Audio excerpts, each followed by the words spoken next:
जून 2025 के वस्त में ईरान के दिल पर एक जलजला टूटा। ये कोई आम हमला नहीं था, ये एक ऐसा ऑपरेशन था जिसने तेहरान के दिफाई ढांचे को हिलाकर रख दिया।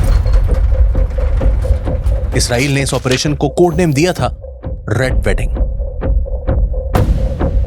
गेम ऑफ थ्रोन्स के मशहूर कत्ले-आम के मंजर से लिया गया यह नाम धोखे और बेरहमी की अलामत था। 13 जून की रात इसराइली जंगी जहाजों ने तेहरान के ज़ेरे जमीन सख्त तरीन कमांड बंकर्स को निशाना बनाया। एक ही लम्हे में ईरान के 30 के करीब आला तरीन जर्नैल मारे गए। यह सिर्फ एक हमला नहीं था, यह ईरान की अस्करी क़यादत के खिलाफ एक सर्जिकल स्ट्राइक थी। इसके 2 दिन बाद 15 जून को एक और कारी ज़रब लगी जब ईरान के लॉजिस्टिक मराकज़ को निशाना बनाया गया। यह सिर्फ बमबारी नहीं थी, ये एक मुकम्मल मुहिम थी जिसे इसराइल ने नाम दिया था ऑपरेशन राइजिंग डॉग, और इसी का एक सब ऑपरेशन था रेड वेडिंग। लेकिन रेड वेडिंग की असल ताकत सिर्फ तबाही में नहीं बल्कि इसकी मंसूबा बंदी में छुपी थी। ये एक बरसों पर मुहित खुफिया मंसूबा था जिसमें मोसाद, यूनिट 8200 और यूनिट 9900 ने मरकजी किरदार अदा किया।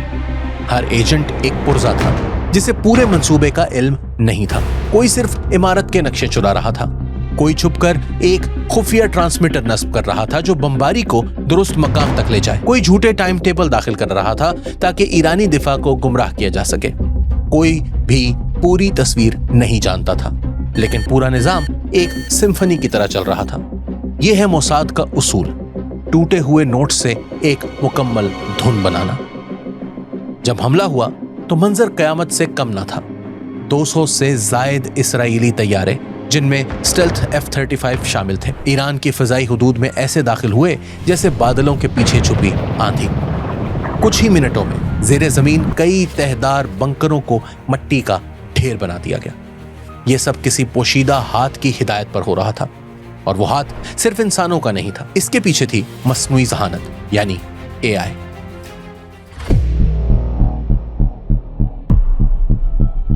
इस ऑपरेशन के मरकज में था एक बंद दायरा, इंसानी बसीरत और एल्गोरिथमिक दुरुस्तगी का इम्तिजाज। 3 इदारे, मोसाद, यूनिट 8200 और यूनिट 9900 इस तबाही का असल मुज़मिर थे।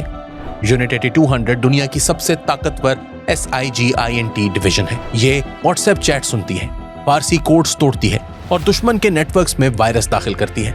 ये महज हैकिंग नहीं करती बल्कि सैटेलाइट्स तक कंट्रोल रखती है। आसमान में मौजूद OFAC क्लास जासूसी सैटेलाइट्स को ये यूनिट अपनी मर्जी से घुमाता है ताकि जमीनी मुशाहिदात और डिजिटल एंट्री पॉइंट्स को मिला सके। फिर आता है यूनिट 9900। ये महज नक्शे पढ़ने वाले नहीं बल्कि आंखें रखने वाले माहिरीन हैं। ये लोग धुंधले साए, तासुरों के निशानात, गाड़ियों के पार्किंग पैटर्न्स से राज निकालते हैं। सैटेलाइट की हरारत से जमीन के नीचे मौजूद अफराद का पता लगा लेते हैं। मौसम के हिसाब से हिसाब लगाते हैं कि कब कोई मिसाइल बैटरी कमजोर लम्हे में सामने आएगी। ये सब इंसानी आंख से मुमकिन नहीं। यहाँ AI काम आती है। लाखों तस्वीर, सिग्नल्स और पैटर्न्स को एक साथ पढ़कर निजाम लम्हों में फैसला देता है। अगर यूनिट 8200 सुनता है तो 9900 देखता है, और मोसाद वो स्टेज तैयार करता है जिस पर यह खेल खेला जाता है। मोसाद ने एक नया निजाम बनाया है, HADS, human asset development system. ये एक AI सिस्टम है जो इंसानी एजेंट्स के पूरे लाइफ साइकिल को संभालता है। पहले किसी केस अफसर को बरसों मेहनत करना पड़ती थी कि कौन सा शख्स नाराज है, किसकी फैमिली को रियासत ने नुकसान पहुंचाया है, किसके दिल में गुस्सा है, गम है।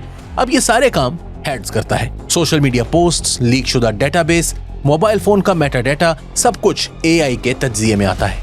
फर्ज करें कोई ईरानी लड़की जिसने अपनी दोस्त को जेल के खौफ से खुदसोजी करते देखा, सोशल मीडिया पर गुस्सा निकालती है। हेड्स फौरन इसे एक मुमकिना असासे के तौर पर फ्लैग कर देता है।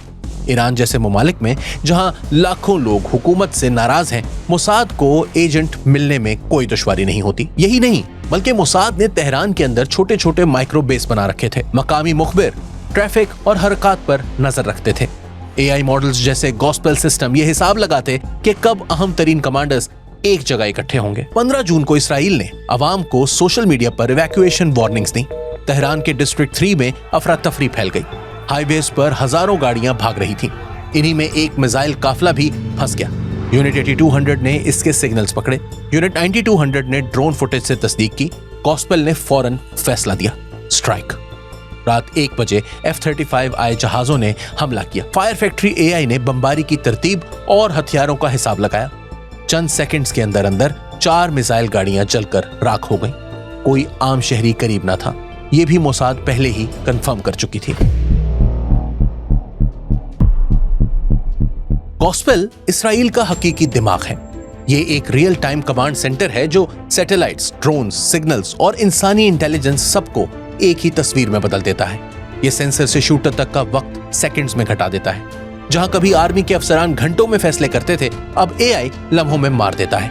ये सिर्फ इसराइल का कमाल नहीं बल्कि अमेरिकी टेक कंपनियों का भी कमाल है। माइक्रोसॉफ्ट, NVIDIA, TSMC, OpenAI सब इस निजाम में शरीक हैं। OpenAI ने एक वक्त में कहा था कि हम मिलिट्री इस्तेमाल की इजाजत नहीं देंगे, लेकिन आज वो बराह रास्त इसराइली इदारों के साथ शराकतदारी कर रहे हैं। ये कंपनियां अब न्यूट्रल नहीं रही, ये मुकम्मल तौर पर अमेरिकी मिलिट्री इंडस्ट्रियल कॉम्प्लेक्स का हिस्सा है और इसराइल इन्हीं का अगला मोर्चा है। अब जरा ईरान की हालत देखिए। इसराइल की तरह एक मरबूत AI ड्रिवन निजाम के बजाय ईरान का पूरा दिफाई निजाम तकसीम है। कुद्स फोर्स, ग्राउंड फोर्सेस और सिविलियन इंटेलिजेंस आपस में खींचातानी करते रहते हैं। ईरानी आला हुक्काम टेलीग्राम, व्हाट्सएप और इंस्टाग्राम पर गुफ्तगू करते हैं, अक्सर VPN इस्तेमाल करते हैं, आईफोन्स रखते हैं। ये सब इसराइल के लिए खुली किताब है। ईरानी साइंसदान अपनी शनाख्त मीडिया पर जाहिर करते हैं, इनके मामूलात सबको मालूम होते हैं। चीन की मिसाल देखिए, वहां आला न्यूक्लियर साइंसदान जिंदगी भर आवाम से पोशीदा रहते हैं। ईरान में ये लोग टीवी इंटरव्यूज देते हैं और फिर मोसाद इन्हें निशाना बना लेता है।